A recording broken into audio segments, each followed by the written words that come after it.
गुरु के चरणों में प्रणाम, मेरा प्रणाम स्वीकार हो। पार्वती मैया के चरणों में प्रणाम, मेरा प्रणाम स्वीकार हो। जहाँ तक से आवाज जाती हुई गुरु भाई बहन सबको चरणों में प्रणाम, मेरा प्रणाम स्वीकार हो। हर हर महादेव, मैया भवानी की जय।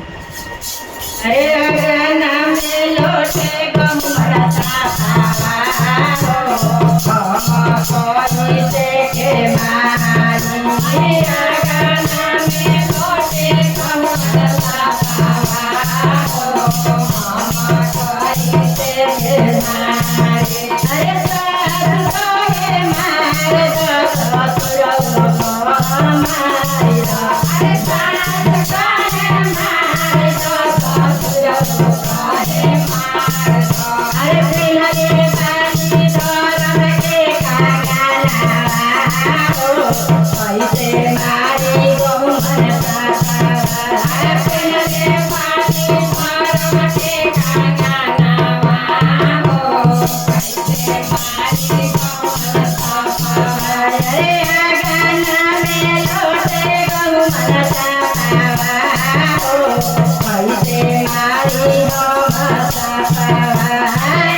Thank you.